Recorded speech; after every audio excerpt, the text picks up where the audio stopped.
अस्सलाम वालेकुम नाज़रीन, आप देख रहे हैं प्रोग्राम दो टोक। मैं हूं किरण नाज़। तहरीक इंसाफ का कहना है कि हुकूमत ने शौकत खानम के 2 डॉक्टर से बानी PTI के चेकअप करवाने का मुतालबा मुस्तरद कर दिया है। PTI चाह रही थी कि डॉक्टर फैसल और डॉक्टर आसिम इमरान खान का जेल में मुआयना करें और उनकी सेहत से मुतालिक पार्टी और उनकी फैमिली को आगाह करें। इमरान खान से मुलाकात के लिए कल रात PTI ने अडियाला के बाहर धरना दिया और फिर आज सुबह चीफ जस्टिस से मुलाकात के लिए सुप्रीम कोर्ट के बाहर धरना दिया हुआ था, जिसके बाद सलमान अकरम राजा की चीफ जस्टिस से मुलाकात हो गई। इत्तलात ये आ रही हैं कि 30 मिनट तक या उससे ज़ायद तक ये मुलाकात जारी रही। PTI रहनुमा ने चीफ जस्टिस को पार्टी के तहफ़्फ़ुज़ात से मुतालिक आगाह किया। मुलाकात के बाद सलमान अकरम राजा ने कहा कि इतनी जिद्दोजहद के बाद जो हासिल हुआ वो तसल्ली बख्श नहीं है।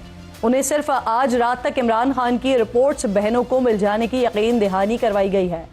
वज़ीर आला खैबर पख्तूनख्वा ने बताया कि मुलाकात के लिए अब भी उनके पास नो का मैसेज आया हुआ है। इस पर मजीद बात करने के लिए शेख वकास अकरम साहब, जो कि सेक्रेटरी इत्तलात हैं पाकिस्तान तहरीक इंसाफ में, मुझे ज्वाइन कर रहे हैं।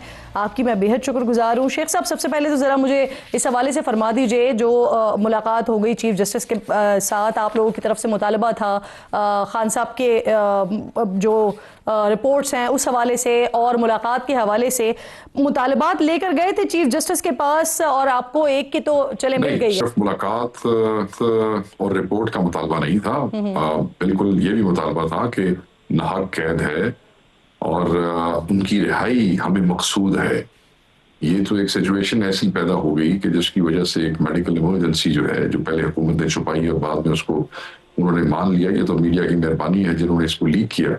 उस हवाले से मीटिंग तो बहुत पीछे चीज एक रह गई है। मीटिंग लीडिंग टू क्या उसे कहते हैं, रिहाई।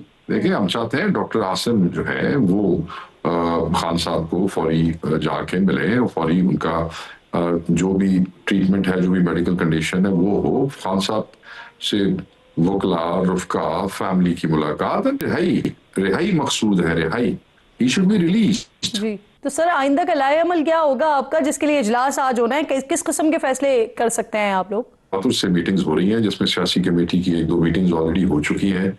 कोर कमेटी की मीटिंग हुई अगले दिन, एक लंबी सी मीटिंग, जिसके अंदर ये अहम तरीन फैसला ये था कि क्योंकि हम आईनी अदालतों के सामने पेश नहीं हो रहे थे और अब खान साहब की सेहत, मुलाकात और रिहाई की बात है, तो आप बिल्कुल पेश हों। तो कोर कमेटी ने ये इजाजत दी अपने वकला को कि पेश हों, बल्कि उन्हें कहा कि अगर कोई नई रिट्स करनी है तो वो नई रिट करें। फिर हमारे जो सदूर हैं चारों, उन्होंने सेक्रेटरी जनरल को पॉलिटिकल कमेटी में सारा लाएअमल 8 फरवरी के हवाले से जो पुरअमन आईनी एहतजाज है, जो TTAP ने अनाउंस किया है, और उसमें we are the major partner, the biggest partner in that alliance. तो उसमें हम क्या क्या रोल अदा कर रहे हैं, ये आलिया हमजा साहबा और उनके साथ बाकी 3 सदूर और जनरल सेक्रेटरी साहब ने जो है वो कमेटी से के सामने उन्होंने रखा कि जी ये चीज़ें पुरअमन तरीके से करना चाहते हैं। जैसे अंजुमन ताजरान से गुफ्तगू उनको कायल करें कि शटर डाउन के लिए बात करें, बाजारों के सदूर से, ट्रांसपोर्ट के लोगों से और चैम्बर ऑफ कॉमर्स से। तो ये बताया गया कि आप करें। फिर वहाँ पे ये भी आपको एक मीटिंग में ये भी डिसीजन लिया गया कि जो है वो IPU को एंगेज किया जाए, जो इंटरनेशनल पार्लियामेंट्री यूनियन है। ऑब्वियसली खान साहब फॉर्मर पार्लियामेंटेरियन भी है और इस वक्त मुल्क की सबसे बड़ी सियासी पार्टी है, कायद है। खान साहब समेत हमारे लोग कोट लखपत में मौजूद है और बहुत से पार्लियामेंटेरियंस पे केसेस हैं, मगर मेन फोकस खान साहब के उस केस के हवाले से है जो ऑलरेडी IPU के अंदर मौजूद है, उनकी जो है इंटरनेशनल पार्लियामेंटेरियन यूनियन के हवाले से, उसको एक्टिवेट करने के लिए बातें हुई। तो बहुत सारी चीजें इसी किस्म की डिस्कशंस आप, क्योंकि ऑन गोइंग तहरीक है, तो तवातुर से मीटिंग्स होगी तो अपडेट्स जो है वो आते रहेंगे और उस पर जो फैसले रहे। देखें अब ये 8 फरवरी के अंदर ये जो खान साहब की मेडिकल इमरजेंसी की सिचुएशन एक आई, उसके ऊपर हमें बार बार बैठना पड़ता है और चीजें जो है उसको एनालाइज करना पड़ता है। इंटरनेशनल पार्लियामेंटेरियन की जो यूनियन है उसके पास किस हवाले से जाएंगे? 8 फरवरी का तो मैंने आपको बता दिया ना कि सूबाई सदूर जनरल सेक्रेटरी साहब ने वो एक जो लाएअमल उन्होंने अपना बनाया पुरअमन आईनी एहतजाज के हवाले से वो शेयर किया। IPU खान साहब की हेल्थ के हवाले से खान साहब के साथ जो इन्होंने चुप करके उनको लेके आए और उनका जो है प्रोसीजर करवाया और वहां से वापस ले गए, फैमिली को भी नहीं बताया, हम वकला को भी नहीं बताया, किसी को खान खबर न हुई, छुपा के पता नहीं क्या किया इन्होंने, क्या नहीं किया। तो उस हवाले से आईपीयू में इसी नेचर के केसेस जो है जहां फॉर्मर और मौजूदा पार्लियामेंटेरियंस के साथ ज्यादती होती है, वो पूरी दुनिया के पार्लियामेंटेरियंस का एक फोरम है, वहां पे ऑलरेडी खान साहब का केस मौजूद है, खान साहब की नाहक कैद की वजह से। अच्छा शेख साहब, आप लोगों ने 8 फरवरी को पहिया जाम की कॉल दी हुई है, दूसरी तरफ इन्हीं दिनों में लाहौर में बसंत मनाई जा रही होगी, तो ऐसे माहौल में कि जहां आवाम त्यौहार मना रहे होंगे, आपको लगता है कि जो आपका मुल्क गिर पहिया जाम हड़ताल की कॉल है ये कामयाब हो पाएगी? बिल्कुल, तहरीक भी चलाएंगे, पतंग भी उड़ाएंगे। अच्छा। दोनों राइट है पाकिस्तान तहरीक इंसाफ का, और वो पतंग जो होंगे उसको भी तहरीक का हिस्सा ही समझे। उसमें आपको जो है वो कैदी नंबर 804 का ही जो है वो नाम नजर आएगा। सर नजर नहीं आ सकता, पाबंदी लगा दी है ऑलरेडी इस पर। देखें, वो जिन पैरामीटर्स पर उन्होंने पाबंदी लगाई है, हमारे लोग, हमारे वकला, हमारे बंदे बहुत ज्यादा जो है वो सियाने हो गए हैं इनकी पाबंदियों से, तो उन्होंने रास्ते निकाल लिए हैं जो कि पाबंदियों से बाला बाला है। फिर आपने जो रास्ते निकाले हैं, अगर उसके बाद फिर गिरफ्तारियां होंगी तो फिर क्या करेंगे शेख साहब? ये बात तो आप उन लोगों को करें जिनकी गिरफ्तारियां पहले नहीं हो रही है। पहले कभी हया किया उन्होंने हमारा? दूसरी बात ये है कि अगर पतंग उड़ाने पर उन्हें गिरफ्तारी करना है, हमारे लोग गिरफ्तार कर लेंगे, तो क्या हो जाएगा? आगे नहीं गिरफ्तार करते हैं। तीसरी जो बड़ी इंपॉर्टेंट बात यह आपने कही, पाबंदी लगाई है। पाबंदी तो उन्होंने इमरान खान साहब की नाम पे और उनकी बात पे और उस पे भी मीडिया पे लगाई है, मगर कौन सा टीवी प्रोग्राम है जो इमरान खान के बगैर हो रहा है पूरे पाकिस्तान में? बताएं जरा। नहीं हो सकता। रियलिटी है पाकिस्तान की इमरान खान, उससे जितना भी कोई कोशिश कर रही है हुकूमत, ही तो छोटी मोटी चीज है पंजाब हुकूमत है, क्या कर सकते हैं? कुछ नहीं कर सकते। तो लोगों ने जो करना है वो करना है, जो चीजें लोगों के दिल में लिखी हुई है वो उन्होंने करनी है। इनके क्या होने से क्या होता है? तो गिरफ्तार क्या कर लेंगे? हाँ, कर लेंगे गिरफ्तार। अच्छा मुझे ये भी बताएं, बड़ी इंटरेस्टिंग बात आप कर रहे हैं कि पहिया जाम हड़ताल और बसंत एक साथ चल रही होंगी। मेरी बात सुने। पहिया जाम क्या होता है? मैं लोग गाड़ियां ना चलाएं, अब वो हम जबरदस्ती तो नहीं रोक सकते ना। हम सियासी पार्टी, हमने किसी की गाड़ी तो नहीं रोक रही, तुम नहीं चल सकते यार, वो तो हमने नहीं करना।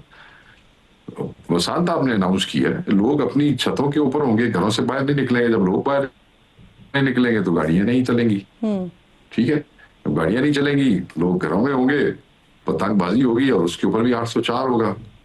तो बेवकूफ है जिन्होंने 15 तारीख की जो बसंत है उसको रिवर्स किया है कि जी 6 से 8 तक बनाए कि जी शायद ये इवेंट जो है डाइल्यूट हो जाएगा। ये एक आईनी हक है सबका, और वो आराम से करना चाहते हैं तो आप उनको करने दें। जब आप चीजों को दबाते हैं खामखा, जब आप उसको पुश करते हैं और ज्यादा फोर्स से होती है, ज्यादा होती है, तो क्या फायदा? ये बेवकूफ लोग हैं। शेख साहब, फिर लोग मना रहे होंगे बसंत और आप इसे क्लेम कर लेंगे अपनी कामयाबी। अब मुझे ये फरमाइए कि आपके लोग कह रहे हैं कि खान का साहब के चेकअप से मुतालिक जो है ना वो इत्तला नहीं थी, अहले खाना को लाइम रखा गया, लेकिन बैरिस्टर अकील मलिक साहब दावा कर रहे हैं कि पीटीआई के कुछ सीनियर रहनुमाओं को बताया गया था, पहुंचे ही नहीं वो अस्पताल।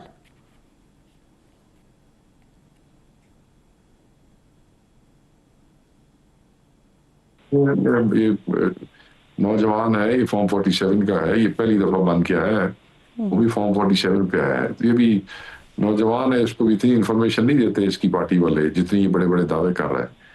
इसे कहे कि जिन रहनुमाओं को पीटीआई वालों को बताया गया था, इससे पूछे को तेरी मासी दे पुत्र रहेंगे, तू नाना ना लुका रहे हैं, तू नाम भी दस देना। तुम्हें कब से हया आने लग गया है पाकिस्तान तहरीक इंसाफ के रहनुमाओं का कि तुम उनके नाम छुपा रहे हो? ऐसे झूठ बोलते हैं, सिर्फ फ्रॉड करते हैं। चलेंगे, सवाल उठाएंगे उनके सामने। सर 26 नवंबर से पहले वैसे हुकूमत और आपके दरमियान एक बैकडोर राब्ता कायम हुआ था, तो क्या इस वक्त भी हुकूमत के साथ किसी किस्म का कोई राब्ता चल रहा है, कोई बातचीत हो रही है एहतजाज मौखर के हवाले से या खान साहब से मुलाकात के हवाले से राहें हमवार हो सकें इस हवाले से? कोई राब्ता नहीं, कोई डील नहीं। PTI doesn't believe in deals, Imran Khan does not believe in deals. कोई डील नहीं है, कोई राब्ता नहीं है। जब भी ये माजी का ट्रेंड आप देख लें, जब भी कोई अनाउंस होती है मोबाइल प्रोटेस्ट, तो उस वक्त ये डील की बातें आने लग जाती हैं, वे डिस्ट्रैक्शंस क्रिएट करते हैं। सर ये जरा क्लियर कर दें कि ना आपकी तरफ से कोई ऑफर की जा रही है, ना हुकूमत आपको कोई ऑफर कर रही है। नहीं, ये ऑफर बड़ी स्पेकुलेशन हो रही है ये। जब से ये सारा मामला शुरू हुआ है ऑफरें तो आती और जाती रहती है। नहीं, वो तो आती जाती रहती है, मौजूदा वक्त में कोई ऑफर मौजूद है आपके पास? नहीं, इस किस्म की कोई बात नहीं चल रही है हमारी किसी के साथ। वही पुरानी ऑफर जो है वो जब हमारी तरफ से रिफ्यूज भी होती है तो आगे से कहा जाता है जी ठीक है तुसी तो ना कर देती मगर साढ़े दरवाजे खुले रहे। सही है सर, आपकी मौजूदगी का जरा फायदा उठाते हुए ना तीरा की भी बात कर लेती हूँ। 80% लोग वहां से जा चुके हैं। विफाकी हुकूमत सिक्योरिटी जराए के बड़ा वाजे कर चुके हैं कि जो IBOs होते हैं वो तो हो रहे हैं मुसलसल, लेकिन इसके अलावा कोई ऑपरेशन नहीं होगा। 2 दिन बाद वजीर आला साहब ने भी जरगा बुलाने का फैसला किया हुआ है। तो सर वो वाकई क्या रीसेटल कर सकते हैं दोबारा फिर लोगों को, वो जो वहां से निकल गए मुंतकिल हो गए? देखिए सूबाई हुकूमत इस वक्त तो एक बहुत बड़ा क्राइसिस बन गया है क्योंकि जिन इंटेलिजेंस बेस्ड ऑपरेशंस की बात हो रही है जिसकी बुनियाद के ऊपर वो वहां से बेचारों को माइग्रेट करना पड़ा है, और जब वो माइग्रेट करके आ रहे थे नीचे की तरफ तो बर्फबारी का आपने देखा वो इतना मामला हो गया तो वो तो बेचारे अब वापस उनका ट्रेवल करके जाना, पहले तो उनका वहां से मतलब है कि वो कितना मुश्किल था, तो वापस जाना मुझे नहीं लगता, ये तो बता सकते हैं KP के एडमिनिस्ट्रेशन के वो कितना पॉसिबल है। नहीं, मेरा नहीं ख्याल कि जगह इस हवाले से शायद कोई कंफ्यूजन जो फेडरल गवर्नमेंट की तरफ से फैलाए जा रहे हैं और जो इनएक्टिविटी है, जो लैक ऑफ कोऑपरेशन है, क्या ना ये ह्यूमन क्राइसिस है और इसमें फेडरल गवर्नमेंट का भी हिस्सा है, ये पाकिस्तान का हिस्सा है तीरा, उनकी भी जिम्मेदारी बनती है। सिर्फ प्रेस कॉन्फ्रेंस करके इल्जाम तराशी से तो आप नहीं अपनी जिम्मेदारियों से भाग सकते। मेरा ख्याल है वो उन CVMs के हवाले से शायद CM साहब जो है वो अपने इलाके के लोगों से जाके जो है वो बात करना चाहते हैं, इसलिए जा रहे होंगे। अदर दैट मेरे पास कोई डिटेल वो नहीं है कि what he wants to say and what he would say, तो I don't know about that. मगर ये जो आप कह रही हैं कि वापस ले जाने वाली को बात है, मेरा नहीं ख्याल इस किस्म की कोई बात अभी तक डिस्कस हुई है, मेरे नॉलेज में नहीं है। बिल्कुल ठीक है, आप कह रहे हैं कि आपकी नॉलेज में नहीं है ये बात। बहुत बहुत शुक्रिया आपका। शेख वकास अकरम साहब प्रोग्राम के साथ मौजूद थे। क्विकली नाज़रीन आगे बढ़ते हैं। सनत का पहिया चलाने और बरामदात का हुजम बढ़ाने के लिए आखिरकार हुकूमत जाग उठी है। सनतकारों और एक्सपोर्टर्स से खिताब करते हुए वज़ीर आज़म शहबाज शरीफ का कहना था कि इंडस्ट्री के लिए फ़ी यूनिट बिजली 4 रुपये 4 पैसे सस्ती कर दी है। ख्वाहिश तो थी कि इसको मज़ीद 10 रुपये सस्ता किया जाए, लेकिन इस वक्त हाथ बंधे हुए हैं। वज़ीर आज़म ने यह भी ऐलान किया कि इंडस्ट्री के लिए जो व्हीलिंग चार्जेस हैं उससे भी कम करके 9 रुपये से भी कम होंगे। बरामद कुनंदगान के लिए शरह सूद को 7.5% से कम करके 4.5% कर दिया गया है। बरामद कुनंदगान को 2 साल के लिए ब्लू पासपोर्ट जारी करने का फैसला किया गया है। साथ ही उन्होंने ये भी एतराफ़ किया है कि खत्ते के दीगर ममालिक से मुकाबला करने के लिए टैक्स, शरह सूद और बिजली के नरखों में कमी करनी होगी। इस तमाम सूरत हाल पर बात करने के लिए कामरान अरशद साहब जो कि चेयरमैन एप्टमा है प्रोग्राम में ज्वाइन कर रहे हैं। आपके साथ साथ खुर्रम शहजाद साहब जो कि मुशीर हैं वजारत ख़जाना के प्रोग्राम में। ये दोनों मौजूद मेहमान मेरे साथ मौजूद हैं। कामरान साहब आपसे बात का आगाज़ करते हैं। सर, आप लोगों की जानिब से काफ़ी अरसे से बिजली की कीमतों में कमी के हवाले से मुताला किया जा रहा था। आज वज़ीर आज़म साहब ने फ़ी यूनिट 4 रुपये से ज़ायद की कमी, व्हीलिंग चार्जेस में 9 रुपये तक कम करने का ऐलान किया है। अब ताजर मुतमईन है सर? जी, बिस्मिल्लाहिर्रहमानिर्रहीम। मैं ये समझता हूँ कि आज प्राइम मिनिस्टर साहब ने जो किया बड़े मुस्बत इक़दाम लिए और जिसे कहते हैं देर आए दुरुस्त आए। 4 रुपये 4 पैसे बिजली के टैरिफ में कमी की। जो एक्सपोर्ट रीफाइनेंस रेट है, काइबोर ने एक्सपोर्ट रीफाइनेंस रेट में भी उन्होंने कमी की और व्हीलिंग चार्जेस में भी कमी की।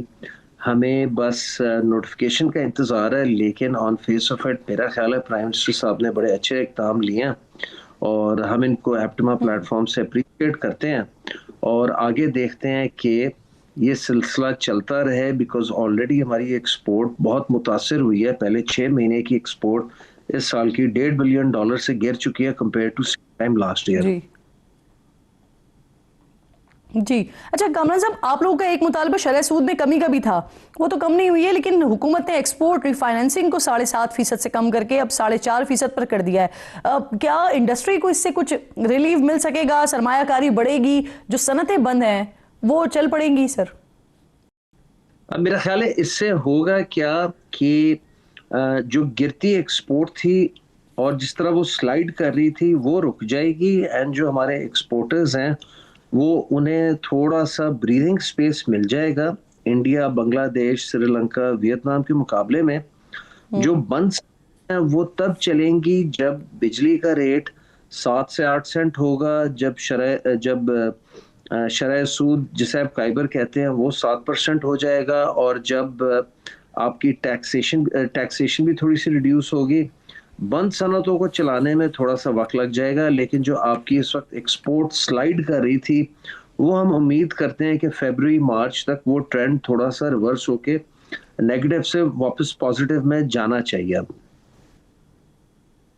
सही है, आप उम्मीद कर रहे हैं कि इसको नेगेटिव से पॉजिटिव में इन साइंस को जाना चाहिए। सर आपने खुद इंडिया का तस्करा छेड़ा, बांग्लादेश का तस्करा छेड़ा, तो जो इंडिया और यूरोपीय यूनियन में फ्री ट्रेड एग्रीमेंट हुआ है, इससे जो यूरोप को पाकिस्तानी एक्सपोर्ट होती है वो क्या, उस पर क्या फर्क पड़ेगा? क्योंकि बिजनेस रिकॉर्डर के मुताबिक हम टैक्स फ्री होते हुए यूरोप को 6.2 अरब डॉलर की एक्सपोर्ट करते हैं और इंडिया 12% टैरिफ पर सर 5.5 अरब डॉलर की एक्सपोर्ट ऑलरेडी करता है। सर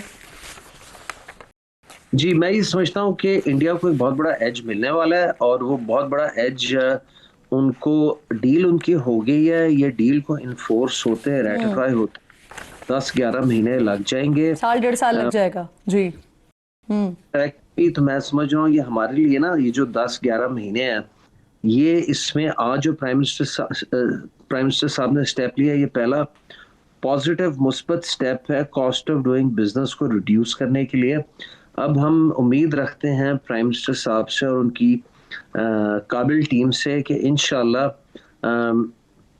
3-4-5 महीने तक या बजट तक मजीद वो सिंगल डिजिट में ये कॉस्ट ऑफ डूइंग बिजनेस के एसेंशियल फैक्टर्स को, जिसमें बिजली है, गैस है, इसको सिंगल डिजिट में लाएं, ताकि जब इंडिया को ड्यूटी फ्री एक्सेस यूरोप के 27 मुल्कों को मिल जाए तो तब तक हम उनके साथ पूरी तरह से compete करने के लायक फिर से हो जाए। सर वैसे जो ये खदशात अब जाहिर किए जा रहे हैं कि 3-4 अरब डॉलर्स के जो नेगेटिव में पाकिस्तान जा सकता है, ये इंडिया और यूरोपीय यूनियन के पैक्ट के बाद, ये खदशात आप दुरुस्त समझते हैं? अगर ये 1.5 साल बाद भी डील मैच्योर होती है और उस पर काम होता है तो? देखें, इंडियन बिजनेसमैन, इंडस्ट्रियलिस्ट, एक्सपोर्टर को पाकिस्तानी बिजनेसमैन, एक्सपोर्टर, इंडस्ट्रियलिस्ट से उनके पास बहुत ज़्यादा मरात हैं, बहुत ज़्यादा सब्सिडीज़ हैं। हमारे पास किसी किस्म की कोई मरात या सब्सिडीज़ नहीं है। हम तो बार बार अपनी हुकूमत वक्त से यही रिक्वेस्ट करते आ रहे हैं और उनके सामने केस प्रेजेंट करते हैं कि हम खित्ते की हाईएस्ट बिजली का नर्ख, गैस का नर्ख, शरह सूद एंड टैक्सेशन के साथ नहीं सरवाइव कर सकते, इसलिए हमारी एक्सपोर्ट्स नीचे जा रही हैं। तो खुदारा हमारी मदद करें। हम तो सिर्फ इन चीज़ों को level playing field with the region के साथ लाने पे बार बार दरख्वास्त करते थे। तो हमें अल्लाह का शुक्र है मौजूदा हुकूमत ने उस पे रोशनी डाली एंड आज ये पैकेज अनाउंस किया। तो और ये जो 10-11 महीनों की आप बात कर रहे हैं ना सर, इस 10-11 महीनों में हम कैसे अपॉर्चुनिटी को कैप्चर कर सकते हैं? खुर्रम शहजाद साहब भी ज्वाइन कर चुके हैं। बस एक छोटा सा ब्रेक लीजिए नाज़रीन, ब्रेक के बाद वापस आते हैं तो इस डिस्कशन करते हैं।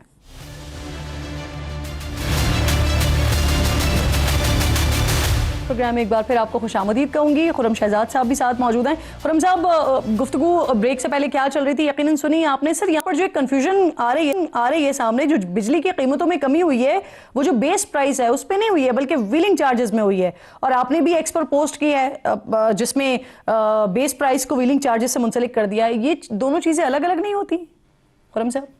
जी अस्सलाम वालेकुम, बहुत शुक्रिया किरण मुझे प्रोग्राम में लेने के लिए। देखें ये बेसिकली ना जो मॉडल है, जो प्राइसिंग मॉडल होता है, उसमें कुछ चीजें इनकॉर्पोरेट होती हैं। मैं बेसिक एग्जांपल देता हूँ कि इसमें शरह सूद भी शामिल होती है, इसमें करेंसी का इम्पैक्ट भी शामिल होता है, इसके अंदर जो बेस फ्यूल जिससे बिजली बनती है, जो भी फ्यूल होता है, वो तेल हो या गैस हो या कोई और फ्यूल हो, उसके भी चार्जेस होते हैं। फिर उसके अंदर फिर एक रिटर्न का भी एलिमेंट होता है जो इन्वेस्टर होता है। तो देखें ओवरऑल जो प्राइसिंग होती है ना, उसमें बहुत सारे कंपोनेंट्स होते हैं।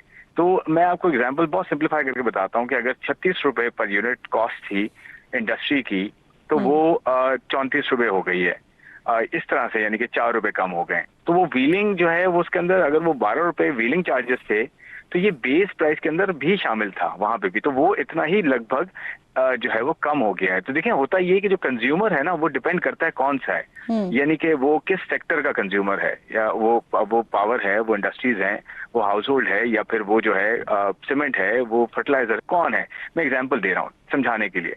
तो कंज्यूमर टू कंज्यूमर भी जो है वो प्राइस चेंज होती है, लेकिन थोड़ा बहुत फर्क पड़ता है। ओवरऑल आप ये समझें कि इंडस्ट्रीज के लिए 4 रुपए कम हुए हैं बेस जो यूनिट कॉस्ट थी, और बिलिंग के अंदर भी एडिशनल जो है वो 4 रुपए, टोटल 8 रुपए समझ लें आप इम्पैक्ट पड़ा है, जो कि बहुत अच्छा है। क्योंकि ये इंपॉर्टेंट है कि अगर हम 13-14 सेंट पे बिजली बेच रहे हैं और वो अगर 9 सेंट पे आती है, 8 सेंट पे आ जाती है, जो कि रीजनली कंपेटिटिव होता है, तो देखें यही चाहिए था ना इंडस्ट्री को, तो वो अगर मिल गया। कल देखें मैं आपको प्रोग्राम में बताता हूँ कि मैं एक प्रोग्राम में था, एक और जो है शो में था, उसमें मेरे साथ एप्टमा के चेयरमैन भी थे, और उसने इनकी one of the demands was कि ये जो आपने क्रॉस सब्सिडी दी हुई है, यानी कि आप इंडस्ट्री से ज्यादा चार्ज कर रहे हैं और वहां से आप सब्सिडाइज करके किसी और को कम रेट पे दे रहे हैं, ये कम कर दें या ये हटा दें, और वो हटा दी। तो देखें पहले एक और चीज पहले हुई है, पीएम ने की थी, वो ये कि एक्सपोर्ट डेवलपमेंट सरचार्ज, वो ये था कि जितना एक्सपोर्ट हो रहा था उसकी जो टॉप लाइन होती है, एक्सपोर्ट का जो नंबर होता है, लेट्स से अगर 100 रुपए की एक्सपोर्ट हो रही है तो उसके ऊपर 25 पैसा जो है वो जा रहा था एक फंड के अंदर, और ये 30 साल से जा रहा था, उसका कोई इस्तेमाल नहीं हो रहा था,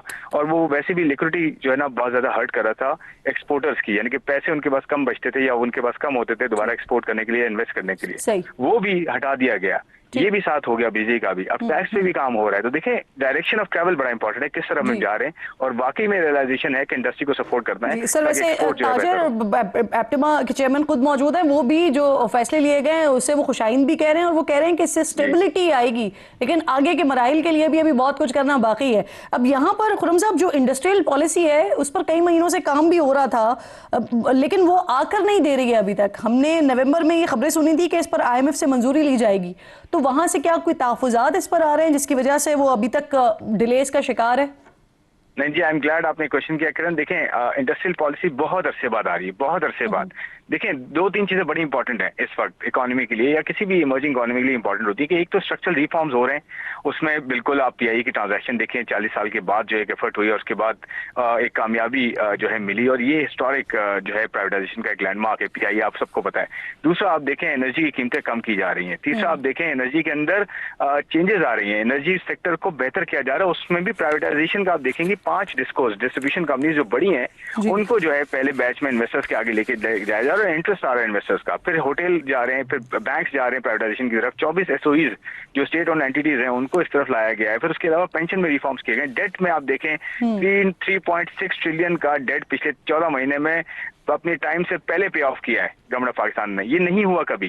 तो देखिए एक तरफ स्ट्रक्चरल रिफॉर्म्स, दूसरी तरफ इंडस्ट्रियल पॉलिसी सर्टेनिटी देती है, वो हमने शुरू कर दी है। देखिए थोड़ा सा वक्त जरूर लगता है। आपको मेरा सवाल अच्छा लगा, लेकिन आपने सवाल का जवाब नहीं दिया। मैं आपसे पूछ रही हूं वो पॉलिसी आएगी कब? किरण मुझे 1 मिनट दें, मैं आ रहा हूं उस तरफ के इंडस्ट्रियल पॉलिसी पे 2 चीजें बड़ी इंपॉर्टेंट जो है डिस्कस हो रही हैं। एक तो इलेक्ट्रिसिटी टैरिफ जो अभी कम भी किया, मजीद कम करने का प्लान है। दूसरा टैक्स के अंदर किस तरह से हमने छूट देनी है, वो देखें IMF फंड प्रोग्राम में उनके बगैर हम नहीं तो वहां से क्या तहफ़्फ़ुज़ात हैं इस पर? नहीं देखिए डिस्कशंस होते हैं ना कि निटी-ग्रिटीज होती हैं कि जी हाँ ठीक है टैक्स आपने कम करना है, कहाँ से कम करना है, फिर कहाँ से पूरा करेंगे, क्या प्लान होगा। देखिए हमने ट्रस्ट डेफिसिट बहुत क्रिएट किया है पिछले 24 प्रोग्राम्स में, उसको फिल करना, उसको रिकवर करना इतना आसान नहीं है, और हम कर रहे हैं अल्हम्दुलिल्लाह। आप देखें 2 रिव्यूज बड़े अच्छे गए, तो वो भी आ जाएगी, लेकिन थोड़ा सा वक्त लगेगा। यानी अगले बजट से पहले नहीं आएगी ये पॉलिसी?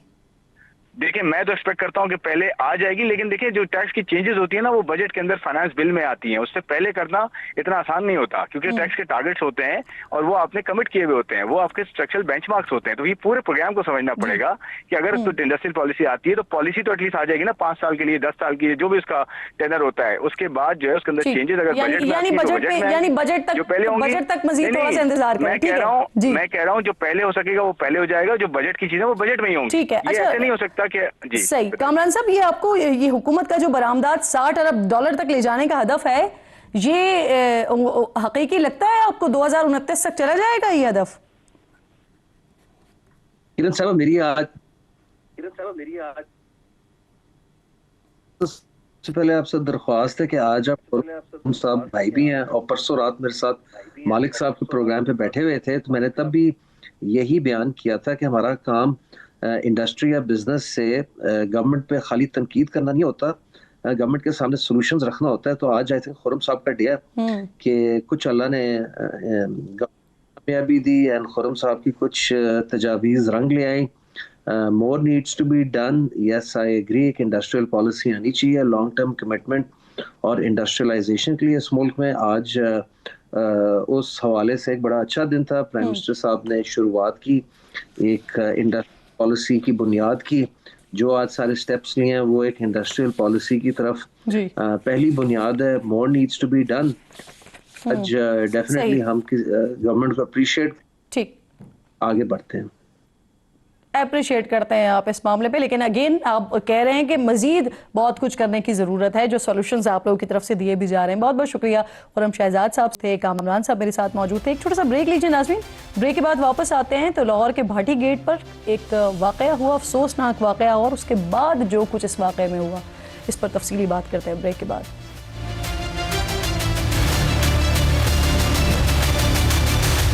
नाज़रीन, प्रोग्राम में एक बार फिर आपको खुशामदीद कहती हूँ। हादसे से बड़ा सानहा ये हुआ, लोग ठहरे नहीं हादसा देखकर। वज़ीर आला पंजाब मरियम नवाज़ के शहर लाहौर में भी कुछ ऐसा ही हुआ है। खातून और बच्चा गटर में गिरे, बजाय मुतासरीन की मदद की जाती, खातून और बच्ची को फौरी तौर पर तलाश किया जाता।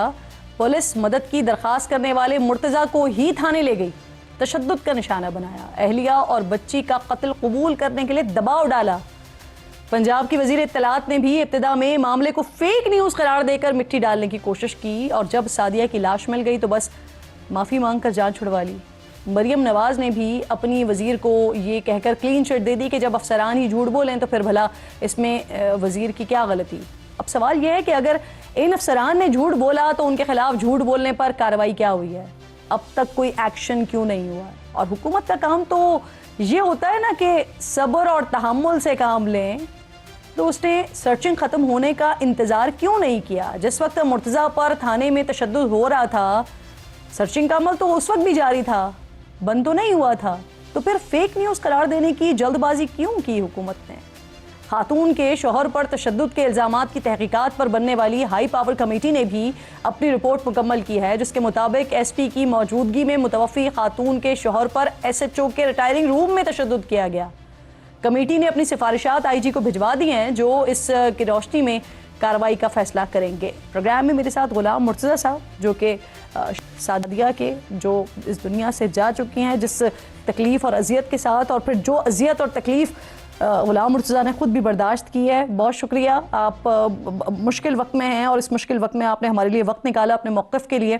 मुझे सबसे पहले ये बताइए कि आपके साथ जो इसके बाद हुआ वो ज़्यादा तकलीफ दह सिचुएशन बनी। फिर लापरवाही करने वाले प्रोजेक्ट मैनेजर हैं, सेफ्टी इंचार्ज हैं, साइट इंचार्ज हैं, इनके खिलाफ मुकदमा हुआ है। हुकूमती कार्रवाई से मुतमईन हैं अब आप?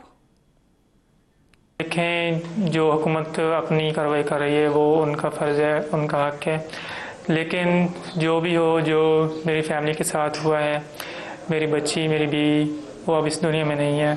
बाकी जो मेरे 2 बच्चे हैं उनकी अम्मी नहीं है, तो वो कैसे इस ज़िंदगी दुनिया में रहेंगे।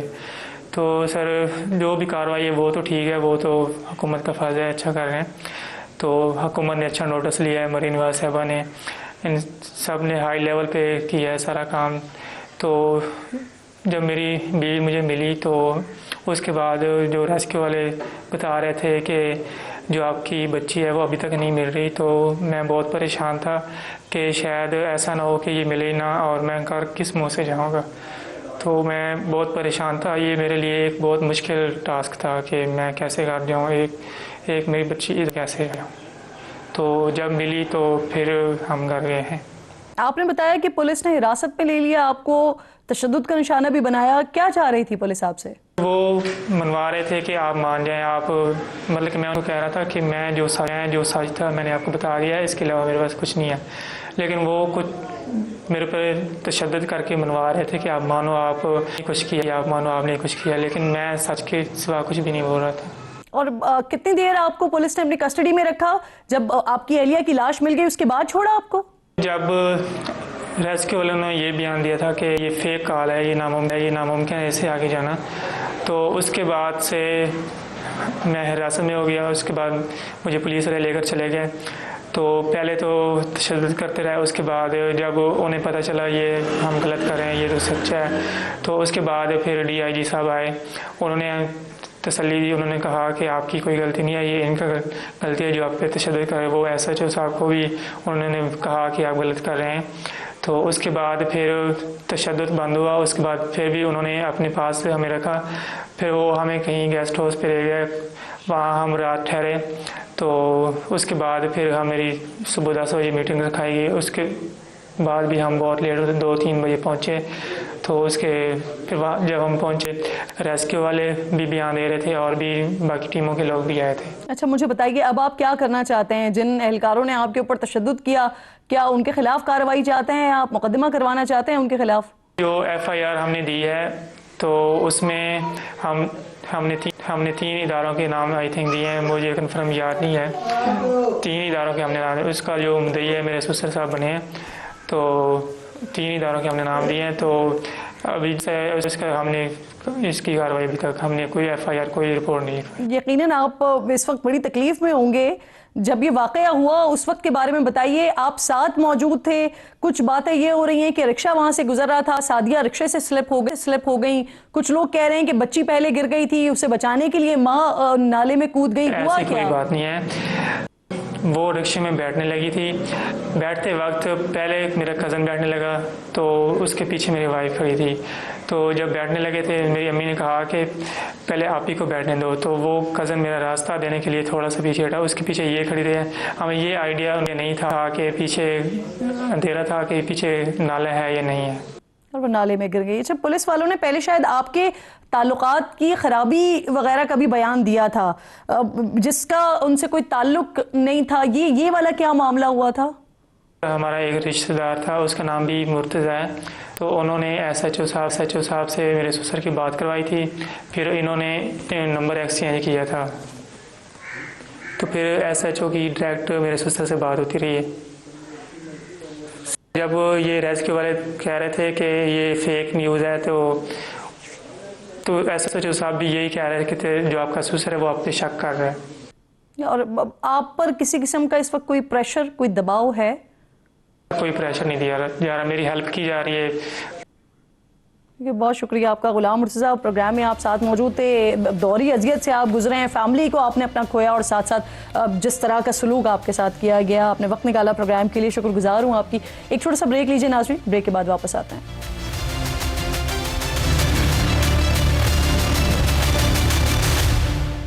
प्रोग्राम में एक बार फिर आपको खुशामदीद कहती हूँ। 8 साल बाद बरतानवी वज़ीर आज़म 60 कारोबारी और सकाफती शख्सियात के साथ चीन में मौजूद हैं। दोनों मुल्कों के दरमियान ताल्लुकात को बेहतर करने की कोशिशें हो रही हैं, लेकिन ट्रंप को अच्छा नहीं लग रहा है। अमरीकी सदर से जब बरतानिया के चीन के साथ कारोबार करने पर सवाल हुआ तो ट्रंप ने कहा कि बरतानिया के लिए ऐसा करना बहुत ख़तरनाक है। इससे पहले जब कनाडा के वज़ीर आज़म चीन के दौरे पर गए थे तो उन्हें भी ट्रंप ने 100% टैरिफ की धमकी दी थी। चीन में कनाडा के वज़ीर आज़म ने कहा था कि दुनिया में न्यू वर्ल्ड ऑर्डर जन्म ले रहा है। चीन और कनाडा के दरमियान उभरती हुई स्ट्रेटेजिक पार्टनरशिप दोनों ममालिक को बदलते आलमी मंजरनामे में एक नई समत दे सकती है। ट्रंप ने सदर बनते ही कनाडा को अमरीकी रियासत बनाने का ऐलान कर दिया था। उस वक्त से ही दोनों मुल्कों के दरमियान ताल्लुकात कशीदा हैं। ट्रंप के ग्रीनलैंड पर कब्जे के प्लान ने अमेरिका के तकरीबन तमाम बड़े इत्तेहादियों को मुतबादल रास्ते देखने पर मजबूर कर दिया है।